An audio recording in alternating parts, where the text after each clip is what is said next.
எனக்கு எண்டே கிடையாது. பிரச்சார பீரங்கியாகும் அண்ணாமலை. அதிரடி ரியாக்ஷனை வெளிப்படுத்தி திமுகவுக்கு கொடுத்த அதிர்ச்சி.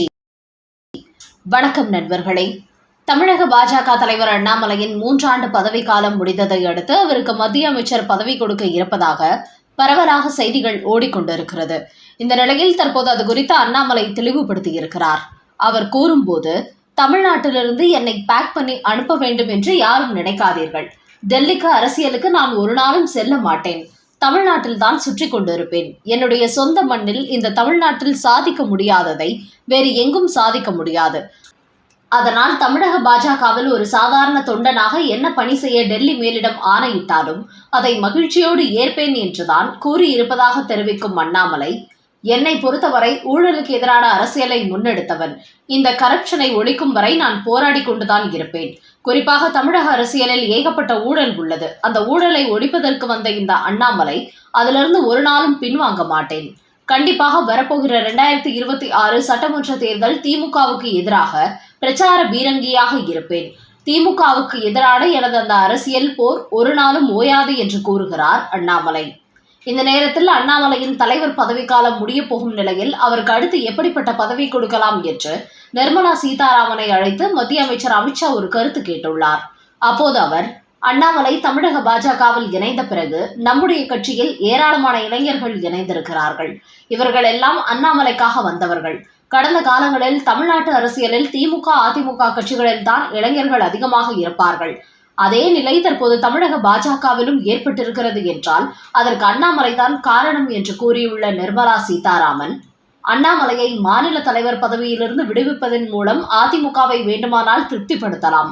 ஆனால் அண்ணாமலையின் ஆர்மியாக இருக்கும் பாஜகவின் இளம் தொண்டர்கள் மற்றும் முக்கிய நிர்வாகிகளை திருப்திப்படுத்த முடியாது. அவர்கள் மிகவும் வருத்தம் அடைவார்கள்.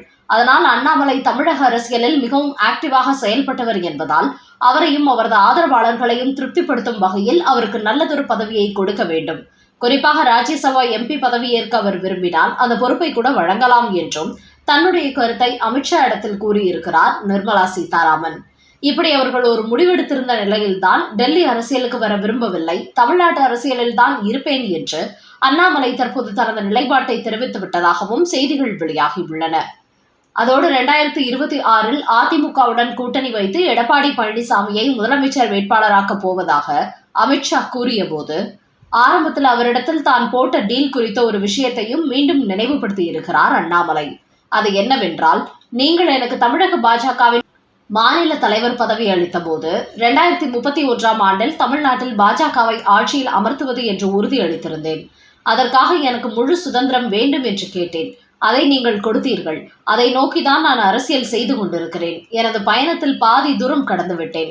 இன்னும் மீதி தூரத்தை 2031 அடையும் போது தமிழ்நாட்டில் பாஜக தலைமையில் ஆட்சி அமையும். ஆனால் பாதியிலேயே நீங்கள் என்னை தலைவர் பதவியிலிருந்து மாற்றினாலும் கூட நான் எடுத்த முயற்சியை பாதியிலேயே கைவிட மாட்டேன். தலைவர் பதவி இல்லை என்றாலும் இன்னொரு பதவியில் இருந்து கொண்டு என்னுடைய இலக்கை நோக்கி பயணித்துக் கொண்டேதான் இருப்பேன் என்று கூறியுள்ள அண்ணாமலை, திமுகவை ஆட்சியிலிருந்து அகற்றுவது என்னுடைய நோக்கம். அதிலிருந்து நான் ஒருபோதும் பின்வாங்க போவதில்லை. அதற்காக ஒரு வாய்ப்பினை மட்டும் எனக்கு கொடுங்கள் என்று கேட்டுவிட்டு வந்திருக்கிறார். அதன் காரணமாகவே அண்ணாமலையின் அதிரடி அரசியல் தமிழ்நாட்டில் எப்போது இருக்க வேண்டும் என்பதற்காக அவருக்கு தலைவர் பதவிக்கு இணையாக ஒரு பதவியை கொடுப்பதற்கு டெல்லி மேலிடம் திட்டமிட்டிருப்பதாகவும் தகவல்கள் வெளியாகியுள்ளன. அடுத்த செய்தி.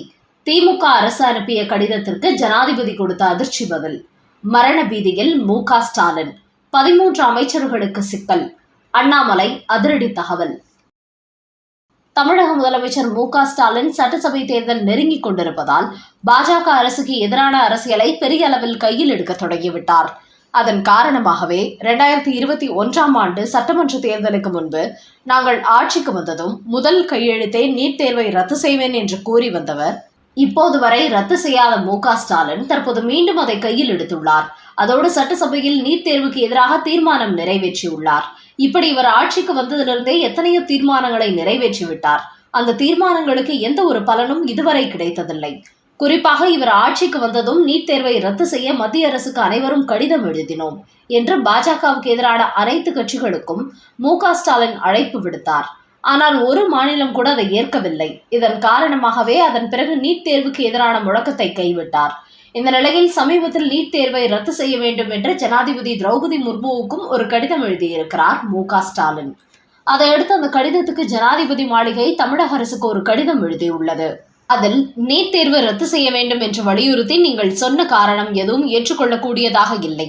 நீட் தேர்வு என்பது மருத்துவ மாணவர்களுக்கு அத்தியாவசியமானது.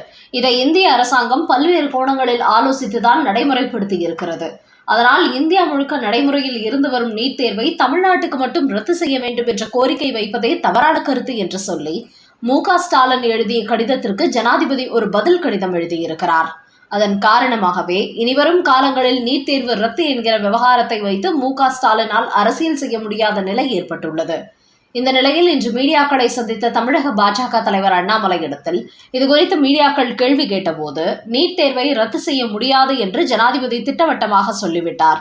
அதோடு மத்திய அரசுக்கு எதிராகவும் ஆளுநருக்கு எதிராகவும் உச்சநீதிமன்றத்தை முதலமைச்சர் மு.க. ஸ்டாலின் இந்த நீட் தேர்வு விவகாரத்தையும் உச்சநீதிமன்றத்திற்கு கொண்டு செல்ல வேண்டியதானே என்று கேள்வி எழுப்பியிருக்கும் அண்ணாமலை, தமிழக டாஸ்மாகில் ஏகப்பட்ட ஊழல் நடந்திருக்கிறது. ஆனால் அமலாக்கத்துறையின் சோதனையை தடுத்து நிறுத்த இவர்கள் சென்னை உயர்நீதிமன்றத்தில் வழக்கு தொடுத்தார்கள். ஆனால் இப்போது பார்த்தால் அந்த வழக்கு இவர்களுக்கு எதிராகவே திரும்பிவிட்டதால் அதை எப்படியாவது தடுக்க வேண்டும் என்பதற்காக அண்டை மாநிலங்களில் இந்த வழக்கை நடத்துவதற்கு உச்சநீதிமன்றத்தில் அனுமதி கேட்டு மனு தாக்கல் செய்துள்ளார்கள். இந்த வழக்கை உயர்நீதிமன்றத்தில் தொடுத்ததே திமுக தான். ஆனால் இப்போது அண்டை மாநிலங்களில் அடைக்கலம் தேடுகிறார்கள். இந்த வழக்கை ஏதாவது ஒரு காரணம் சொல்லி இழுத்தடிக்க வேண்டும், கிடப்பில் போட வேண்டும் என நோக்கத்துடன் தான் இப்போது பக்கத்து மாநிலங்களுக்கு மு.க. ஸ்டாலின் ஓடிக்கொண்டிருக்கிறார். இதற்கு காரணம் அவரது மடியில் கனம் இருக்கிறது. அதனால்தான் அவர் பயப்படுகிறார். அதுவும் டாஸ்மாக் ஊழல் விசாரணைக்கு வந்தால் ஒட்டுமொத்த கோபாலபுர குடும்பமே சிக்கிக்கொள்ளும் என்பதால் மரண பீதியில் இருக்கிறார். அதனால்தான் ஏதாவது ஒரு நீதிமன்றம் தங்களுக்கு சாதகமான தீர்ப்பை சொல்லிவிட மாட்டார்களா என்று அவர் உச்சநீதிமன்றத்தில் மனு தாக்கல் செய்துள்ளார். ஆனால் 1000 கோடி ஊழல் நடந்திருக்கும் ஆதாரமே அமலாக்கத்துறையின் கையில் உள்ளது. அதனால் எந்த நீதிமன்றத்திற்கு சென்றாலும் இவர்களால் தப்பிக்கவே முடியாது.